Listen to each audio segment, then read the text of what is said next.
Level 1. Your first $1,000. You are 19. Your entire financial world can fit inside a number you can still imagine spending. $1,000. You don't feel rich. You feel relieved. For the first time, an unexpected expense doesn't immediately become a crisis. A broken phone doesn't mean borrowing money. A missed paycheck doesn't mean panic. You look at the number in your bank account more often than you need to, not because you're planning to spend it, because you can't quite believe it's yours. And that's the first thing nobody tells you about getting wealthy. The early stages don't feel like wealth. They feel like security. You start making different decisions. You don't buy the thing you want. You keep the money. You don't understand it yet, but you're learning the first rule of the entire game. Money becomes powerful when you stop needing to spend it immediately. Level 2. $10,000. You are 23 now. The number has grown enough that people around you start noticing. Someone asks what you're saving for. You don't really have an answer. You're not thinking about yachts or mansions. You're thinking about having enough money that one bad month doesn't destroy everything you've built. $10,000 changes the way emergencies feel, but it also creates a new problem. You now have something worth protecting. You start paying attention to where your money goes. Subscriptions, rent, food, impulse purchases. The small expenses that seemed meaningless when you had almost nothing suddenly become visible, and then you realize something uncomfortable. Making money matters, but keeping it matters too. Level 3. $100,000. You are 27. Six figures sounds enormous when you first hear it, until you realize that the number itself doesn't change your life nearly as much as you expected. You still have responsibilities. You still have bills. You still have people asking you for things. But something has changed. Your money has started making money. An investment grows while you're sleeping. A business earns something while you're somewhere else. Your savings are no longer completely dependent on the number of hours you personally work. And this is where your relationship with money begins to change. At $1,000, you protect your money. At $10,000, you organize it. At $100,000, you start thinking about what the money can do without you. That's the first time wealth starts becoming a system instead of a number. Level 4. $1 million. You are 31. Now, people call you a millionaire. It sounds different when somebody else says it, but your life doesn't suddenly become a movie. You don't wake up surrounded by sports cars. You wake up with more decisions. Where should the money go? What should stay invested? What should you risk? Who do you trust? And for the first time, you discover a strange problem that becomes more complicated as you get richer. Everyone has an opinion about your money. Friends want business advice. Family members need help. People you barely know suddenly have opportunities you should definitely hear about. Some are genuine. Some aren't. You begin learning that wealth doesn't only attract opportunities. It attracts people who see your wealth as an opportunity, and you start becoming more careful about who gets access to you. Level 5. $10 million. You are 36. $10 million changes something fundamental. You no longer need to think primarily about earning a salary. You think about ownership, businesses, real estate, investments, companies, assets, people managing those assets. Your financial life has become complicated enough that you can't personally understand every piece of it anymore. So you build a team.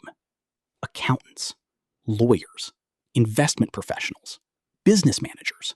And suddenly, you're not just managing money. You're managing the people who manage your money. This is also where lifestyle inflation can become dangerous. A bigger house, a better car, private travel, more expensive everything. The problem isn't that you can afford one expensive thing. The problem is that expensive becomes your new normal. And once normal changes, going backward feels almost impossible. Level 6. $100 million. You are 42. Now the numbers stop feeling real. $1 million is no longer a life-changing amount to you. It's a line on a financial statement. Your portfolio can move by more money in a day than you used to earn in years. And something strange happens. You stop thinking about what things cost. You start thinking about what they are worth. A company, a building, a piece of land, a percentage of another company. The language changes. You weren't asking, can I afford this? You're asking, what happens if I own this? Your money gives you access to rooms most people never enter. Boardrooms, private negotiations, investment opportunities, political and business circles. But the more valuable your time becomes, the less of it you actually control. Your wealth has bought you freedom from many ordinary problems. It has also created problems that require entire teams to solve.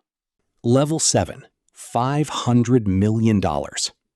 You are 48. $500 million. At this point, buying something expensive barely registers financially. The real challenge isn't consumption anymore, it's scale. You can no longer personally oversee everything you own. Your companies employ thousands of people. Your decisions affect investors, employees, suppliers, entire communities. A decision that takes you 10 minutes can take someone else 5 years to recover from. And this changes the psychology of wealth. At lower levels, failure means losing money. At this level, failure can mean losing other people's money, jobs, companies, and reputations. You start receiving reports instead of experiencing the businesses directly, graphs instead of conversations, numbers instead of people. And eventually, you realize that enormous wealth creates distance, not just from ordinary life, sometimes from reality itself. Level 8, $1 billion. You are 55. The first time someone calls you a billionaire, you probably don't feel different. The number has simply crossed another line. But the world reacts differently. Your name starts appearing in financial news. Your companies become subjects of public discussion. Your decisions become headlines. People who have never met you have opinions about what you should do with your money. And now your wealth isn't just personal. It has become institutional. You can buy companies, fund major projects, build organizations, create entire business divisions. You can make decisions that change thousands of lives without ever meeting the people affected by them. And that's the strange thing about becoming a billionaire. At some point, money stops being something you use. It becomes something you deploy. You aren't asking what you can buy anymore. You're asking what you can build. Level 9, multi-billionaire. You are 63. Now, the number itself barely tells the story. You own pieces of companies. Those companies own other companies. Your investments span industries and countries. You have people whose entire careers are dedicated to managing decisions you once would have made yourself. And your biggest problem is no longer making money. It's deciding what deserves your attention, because you can't do everything. You can't attend every meeting. You can't investigate every opportunity. You can't personally understand every company. So you begin delegating pieces of your life.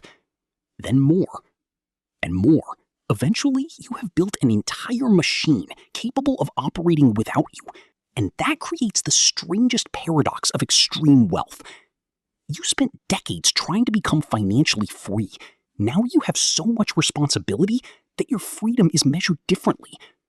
You can go almost anywhere, but your decisions follow you. Level 10. What's left? You are 78. You sit somewhere quiet.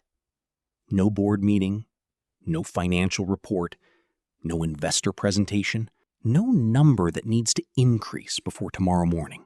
For decades, you watched the number climb. 1,000, 10,000, 100,000, 1,000,000, 10 million, 100 million, then 1,000,000,000. And eventually, the number became too large to emotionally understand.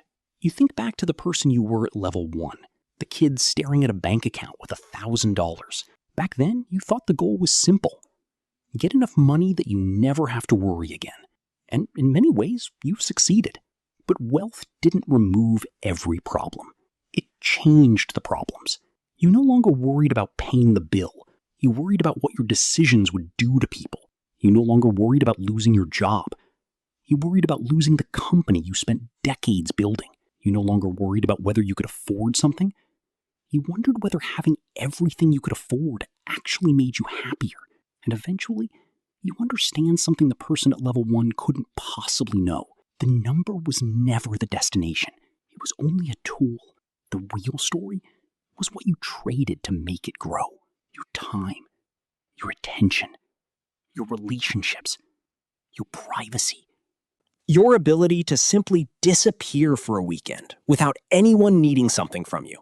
And when the number finally stops mattering, you're left with the only thing money was never able to buy back: the life you spent getting there. If this changed how you think about wealth, tell me what you want to see broken down next.